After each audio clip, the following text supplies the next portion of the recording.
como se qualquer coisa comprometedora sobre o seu lado fosse uma grande mentira do outro lado, fosse uma perseguição política do sistema contra você, etc. E as pessoas perdem o raciocínio, seja de qual lado for. Isso é assim em qualquer país dividido por populista. O discurso populista ele é mais forte do que um discurso tecnocrático. Num país como o Brasil, obviamente. É o discurso populista do nós contra eles. Lembrando que o populismo na essência conceitual, e isso é publicado até por autores de esquerda já há bastante tempo, é uma estratégia discursiva que cria uma fronteira para dividir a sociedade em dois campos antagônicos.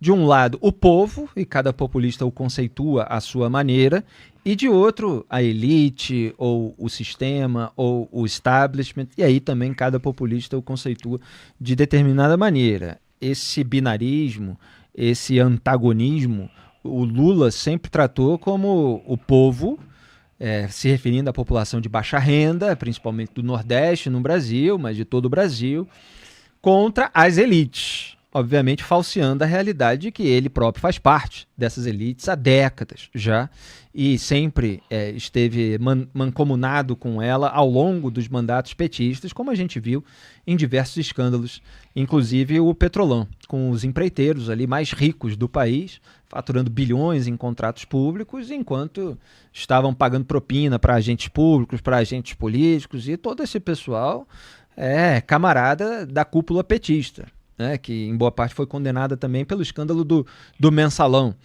Então existe esse falseamento, muitas vezes, da realidade no discurso populista, que é justamente uma simplificação assim, bastante grosseira.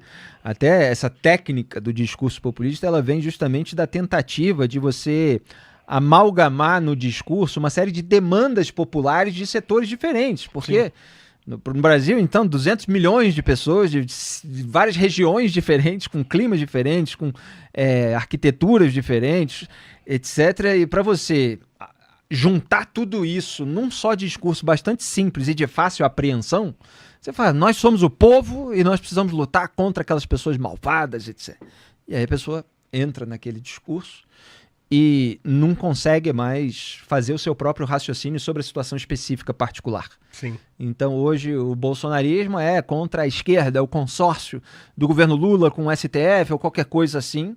E aí isso serve, e isso envolve uma sujeira imensa que nós apontamos há muitos anos, cada um à sua maneira, mas isso serve como sabonete para a própria lama. Quer dizer, quando você tem um elemento comprometedor sobre a sua própria trajetória, o discurso populista, de certa forma, é até inerente a ele, já abafa isso. Sim. É como se qualquer coisa comprometedora sobre o seu lado fosse uma grande mentira do outro lado, fosse uma perseguição política do sistema contra você, etc. E as pessoas perdem o raciocínio, seja de qual lado for. Isso é assim em qualquer país dividido por populistas.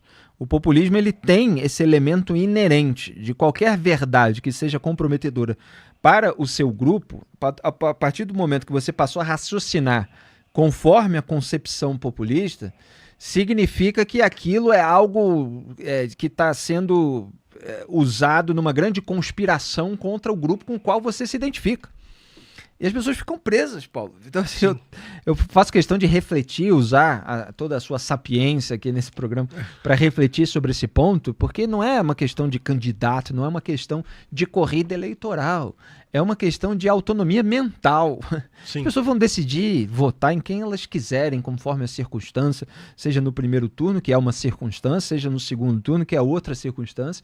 Elas precisam saber o que estão levando, elas precisam saber as relações de causa e efeito, saber que muito discurso contra a sujeira de um lado não é um discurso contra a sujeira de maneira geral, é porque ela foi cometida pelo outro lado e se quer apontar para tentar se conseguir o cargo que aquele outro lado ocupa em determinado momento. Então, o ápice do populismo acho que pode ser resumido naquela famigerada frase que é muito conhecida no Brasil, que é rouba, mas faz. Isso, exatamente. Isso é o ápice do discurso populista. Então, quer dizer, o lado que você acha que está trazendo algum benefício para você, ele pode chafurdar na lama, desde que sobre algum naco daquela lama para você. Então Exato. é isso. Então escândalos aí, Banco Master, não sei o que e tal. As pessoas ignoram isso aí. Não, o fulano deu não sei quantos milhões pra fazer o filme do... Não, mas foi pra fazer o filme... um filme importante, né? Então, enquanto estava recebendo 3 bilhões e 700 milhões de reais do governo do próprio partido, do PL, do aliado, do Cláudio Castro. A loucura que é isso? Então, quer dizer, as pessoas elas passam a aceitar atrocidades morais porque elas estão sendo, de algum modo, ou pelo menos pensam estar sendo beneficiadas. Seja por algum benefício particular, seja porque em nome do combate ao outro lado vale tudo. E o que acontece é que os políticos desses grupos populistas, eles percebem que eles têm adesão na sociedade por representarem na disputa por cargos o lado contrário, aquele lado muito manchado. E logo eles se sentem autorizados a cometer uma série de, se não delitos, porque isso eventualmente é uma esfera ainda mais grave, que é a esfera criminal, mas uma série de atos sujos, imorais. Eles sabem disso, eles sabem. Isso aqui é uma rachadinha em gabinete, não, isso aqui é um desvio de emenda pro familiar, pro primo, tudo que tá no noticiário aí, tá? Vocês podem ver. Isso aqui, depois qualquer coisa a gente diz que é perseguição do outro lado, entendeu? Quantos milhões de brasileiros não acreditam?